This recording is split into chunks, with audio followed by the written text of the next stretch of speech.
regarding the SWS survey of Vice President Sara Duterte's net satisfaction rating. We are joined today by political analyst and UPLB professor Antonio Contreras. Good morning, Prof, for joining us once again. Good morning. Good morning. Thank you for having me. All right, Prof, itong recent SWS survey about net satisfaction rating ni VP Sara. How significant is it? How should we look into it? Well, it's an indication that she remains trusted by people. Although, it says that 50% are happy with her, that means 50% are not happy with her. So that's the other side, which we usually do not report. The other thing is, satisfaction ratings about the performance of officers need to be contextualized. Yes. Yan, lagi ko sinasabi yan sa mga kausap ko pagdating sa perception. Unang-una, perception surveys ng mga to. And logically, if you're satisfied with the performance, you should know the performance. Parang kami, pag nag-grade kami ng estudyante, alam namin ano yung ginigradean mo. Now, dapat may kasamang tanong yan eh. Alam mo ba kung anong ginawa niya for the year? May enumerate mo ba kung ano yung konkretong mga nagawa niya para masabi mong satisfied ka? Kasi baka naman satisfied sila, pero hindi nila alam kung ano yung ginawa. So that is something that needs to be, and it's true not only for the Vice President, it's true for all officials na generate natin for satisfaction. Otherwise, we're just turning satisfaction into just what they feel. Gusto ko yan kaya satisfied ako dyan. Correct. So, paborito ko yan. So, satisfied ako dyan. But we are demeaning the word satisfaction of for a performance because you are premising it on a performance. Prof, kasi I agree with you there kasi well, sa akin naman, more so on the Vice President because wala naman official mandate ang Vice President. So therefore, walang basis of expectation or failure. Whereas the Vice President could have a failure of office pero ibabato ang sisi pa rin sa Presidente because the buck stops at the President's office. Could it be mali rin ang pag-phrase ng expectation dahil ano ba talaga ang mandate ng isang Vice President? Exactly. Parang ano yan At least ang Senate President mayroon trabaho. Ang Speaker ng House may trabaho. So may basis. Ang Chief Justice may trabaho. Pero ang Presidente, lahat ng trabaho nasa kanya, di ba? Lahat ng sa gobyerno papunta sa kanya. But ang Vice President, ano ang kanyang trabaho? Ang trabaho maghintay na may mangyari sa Presidente. So people are satisfied with what he's doing there. Ganun ba yon? Kung may mga ginagawa sa trabaho ng opisina niya, alam kaya ito ng mga tao? For example, at ito ba ay trabaho na extraordinary? So dapat tingnan natin yung ganung klase ng it's a wake-up call to the survey takers. Kaya at saka yung point na minsan sineseparate natin yung trust, sa satisfaction, sa approval. Yes, na pag English, iba-iba yan. Pero pag tinagalog mo yan sa consciousness ng survey taker, pare-pareho yan na gusto ko siya. So approve ako. Gusto ko siya. So trusted ko yan. Gusto ko siya. So satisfied ako. So it's all boils down to the liking a person. When in fact, these three are three different kinds of words that need to be operationalized. Iba yung trust, iba yung approval, iba yung satisfied. That's right. Pero pagdating sa worldview ng respondent na ordinaryong mamamayan, yun ay pare-pareho na. Pangalawa, alam kaya niya yung kanyang nire-rate, alam niya yung ginagawa. Kaya nga sabi ko, mas maganda, mas marami tayong makikuhang data kung i-cross-tabulate yan. Alam niya ba yung nire-rate niya? Alam niya ba yung kung anong ginawa? Mag-enumerate ka nga ng mga ginawa niya. Kasi kung walang ma-enumerate, then therefore, klaro yung data mo. These people are rating an official, the performance of an official, on the whim of a perception, on the whim of they like, but not whether they know or not know what she's doing or he's doing. Kumbaga parang what did she exactly accomplish for a certain period of time for the people to be satisfied about. Parang walang ganun wala tayong nakita. Wala. Isang tanong lang yan Isang tanong lang yan. Pero Prof, would it also be possible na dahil dun sa issue natin ngayon sa flood control mess, kaya nakikita ng tao na parang mas okay to si VP Sara kasi hindi siya nasasangkot doon, hindi nakikita yung pangalan niya or nababanggit yung pangalan niya pagdating sa usapin ng flood control mess? Well, pwede rin yun kasi nga, syempre, naandun yung news. Kaya tingnan natin, abangan natin itong impeachment complaint laban sa kanya kasi malamang kung ito ay ma-approve na sufficient and substance, magkakaroon ng hearing, evidentiary hearings ang House Justice Committee. So doon maglalabasan lahat yung mga aligasyon laban sa kanya. Tingnan natin kung ano magiging performance approval niya sa susunod na survey kapag maglabasan na lahat yung mga matagal niyang iniiwasan. Kaya I think the camp of Sara Duterte is terrified by what's going to happen in the impeachment proceedings. Kasi if it goes into the level of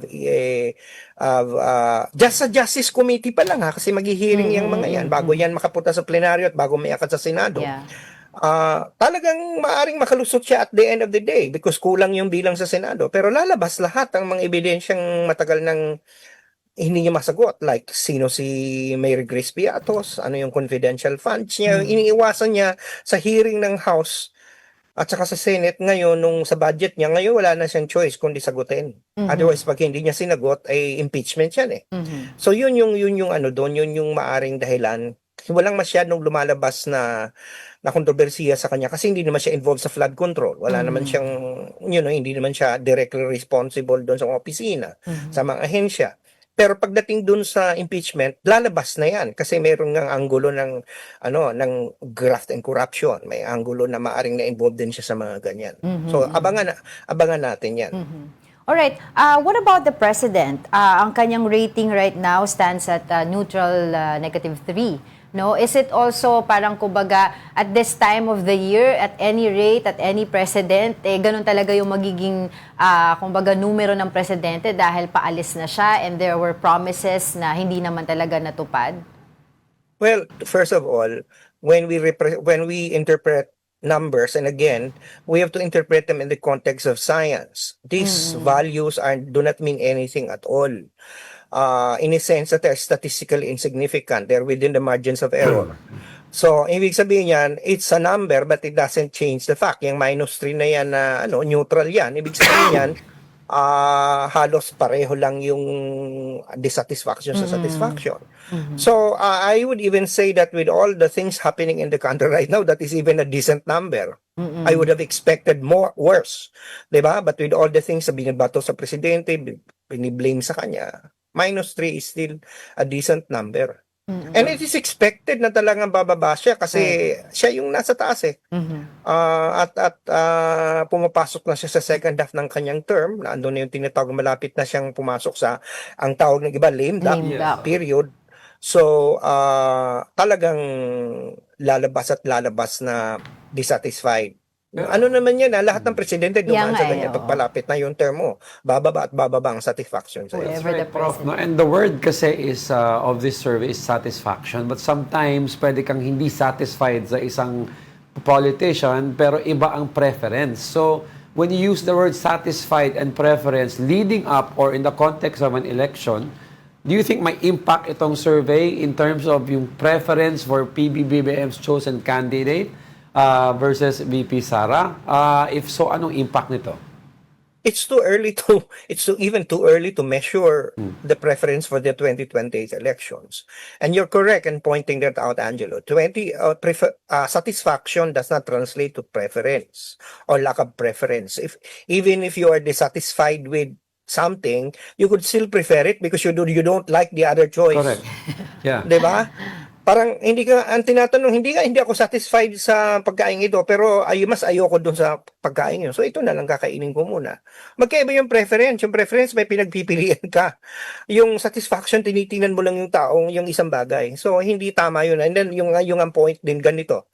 Sinasabi nung iba, may nabasa ako na meme na naglilipatan na daw ang suporta from BBM to Sara Duterte. That's not true. There is no number that shows that. It doesn't mean that because the rating of the president is declining, that people are moving to Sara Duterte. That's a big leap. And numbers do not show that. Yes, that's right. Parang sa undecided, actually, Prof, sa undecided lang sila pupunta eh. Which is, a lot can happen in the next few months or years pa rin. Exactly. 2020, it's so far away. But I think even if it's too far away, people are already moving. I think maraming unknown. Hindi natin alam kung sino mga kakandidato. Of course, Sara Duterte will be, for now, the presumptive candidate of I don't even call them the opposition. I call them the Duterte group. And we don't even know whether she's going to run. We don't know what miracle can happen in the impeachment court. You know? You're right. So, hindi natin alam yan. Maraming moving parts. Oo. But the one thing is certain, President Marcos is not on the ballot as president. Although he can run for vice president if he wants to. Or for senator if he wants to. But definitely wala na siya sa contention sa yung presidente. So, yun lang ang certain ngayon so far. Well, so definitely, itong mga numbers na to, you don't think that this would affect yung upcoming elections? So surveys are snapshots of what's happening right now. They don't have probative value what will happen in the future. In fact, the way they are interpreted should be improved in terms of interpreting them in the context of statistics where margins of error. Katulad ng huling survey, sinasabi nila umakyat daw ang rating ni Sara Duterte. But it is within the margin of error. Kasi pag sinabing plus or minus 3, ang ibig sabihin niyan, dapat 6% ang margin. Kasi times 2 yan eh. So pag within 6, umakyat lang ng 5% ang iyong approval, walang epekto yan. Sa statistics, pareho lang yan. Ibig sabihin yan, walang nangyari, walang nagbago sa performance mo. Kasi kahit nag-improve ang 6, nag-improve ng 5% within the margin of error. So dapat ang reporting walang nagbago. But when it is reported in media, nakikita natin na umakyat ng 5, yan ang idadrambit sa tao na umakyat. When in fact, the reality, because it is a science, is walang nagbago. And it also, kumbaga parang, it is also good to point out who commissioned the survey, diba? Importante din na maibigay konteksto na yon. At ang metodolohiya, of course, I trust naman Okta and SWS and Pulse Asia. These are all, these are all professional survey Legitimate, takers. Prof, well, what do you think can happen this year kung walang resolution masyado sa mga flood control issues na ito? Plus, factor into this year's also the 40th year of EDSA. So, usually even numbers when you do in terms of commemoration, may impact sa tao. At mukhang malaki ang movement na mangyayari this Feb 25. So, who would favor the most from an angry middle ground, VP Sara or PBBM? Well, please take note that the EDSA group, the EDSA crowd, mainly the pinks and the yellows, are both distant from either the BBM force and the Duterte group. Yeah. Although, ang basa ko, pagdating sa kung papipiliin yung dalawa, ang pink at yung yellow would rather have BBM than Sara. I think that's a fair assessment. I've heard of people saying that. Yes, I've heard that stuff. Kung sa dalawa lang naman, di doon na. And I've even heard De Lima and other politicians say those things.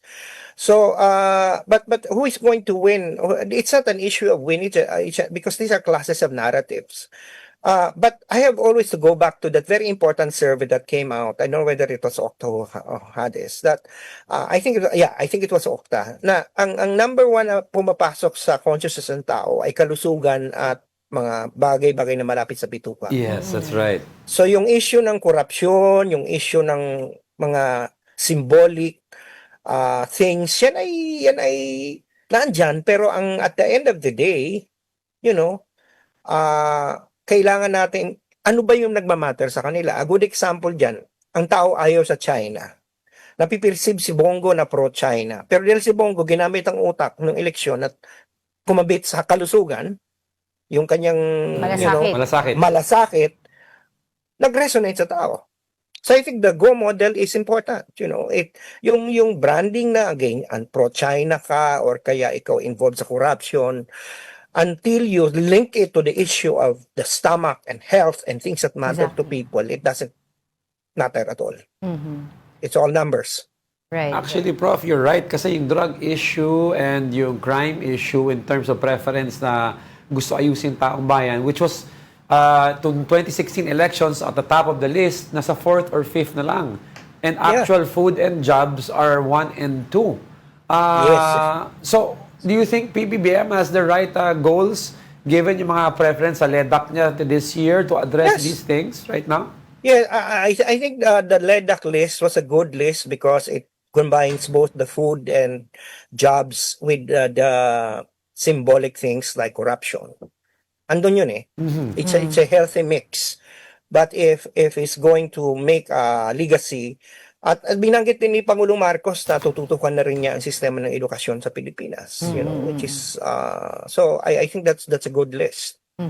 Well, there's another survey by Okta. I think it was released the other day, and it says there na there's a big difference or gap between the national government and the politicians. Kumbaga, there's a big parang distrust no by the people.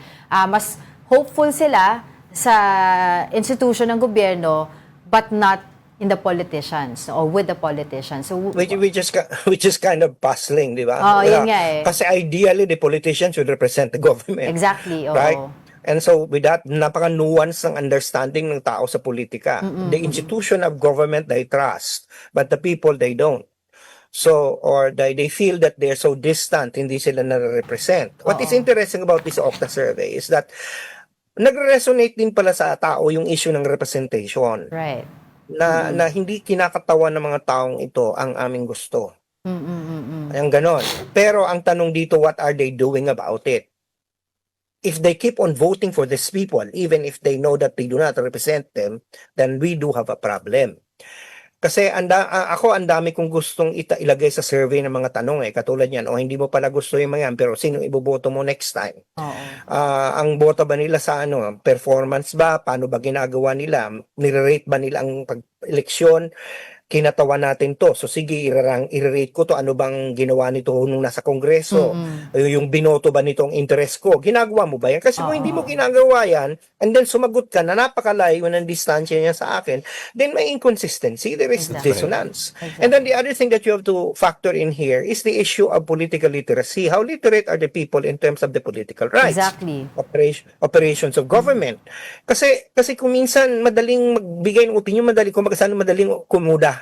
Yung words of kuda ng kuda, pero hindi mo naman inaaral, hindi mo naman sasabihin mo ayaw mo ng China, pero hindi mo naman inaaral kung ano yung mga ginagawa ng mga politiko tungkol sa China o against China o pro-China. It doesn't matter to you. Then therefore, merong cognitive dissonance at pumapasok yung issue na maaring may link na natin ito sa educational system natin. Kasi ang sabi nga ng iba, mababa daw ang functional literacy ng mga tao. Right. So pag mababa ang functional literacy, mahirap umintindi. Mahirap intindihin ang mga teksto at mga bagay-bagay na yan. So these are things that need to be. For example, lagi nating sinasabi, ang Gen Z, yan ang pag-asa ng bayan. That's the younger generation. And yet, in the SWS survey, in the 18 to 24 age bracket, Sara Duterte performed very well. Yeah. So, the myth of the young voters being more progressive and liberal is something to ask ourselves. Unless, papasok yung issue na, inisip ba ng mga respondent kung ano yung sagot nila sa tanong? Oo, exactly. May awareness ba sila sa implikasyon ng sagot nila? Oo. So yan yung maraming kailangan aralin. But they somehow changed the landscape nga daw nung 2022 national elections. May pagbabago because of the voting population ng Gen Z. But with that, of course, marami pa tayong dapat pag-usapan pero wala na po kaming oras. Pero Sige, dapat walang siguro, problema. Prof, magpa-commission na kayo ng magaganda yung mga tanong mo sa survey. Wala akong pera. Sorry. Wala. Mahal ang magpa-commission. Or mag-consult na lang kayo. Okay, maraming salamat po. Mga kaibigan ko naman yung mga nagsasurvey, so nasasabihan ko. Ayun. Alright. Right, thank you for your time and insights. Of course, political analyst and UPLB professor Antonio Contreras for joining us once again. Good morning.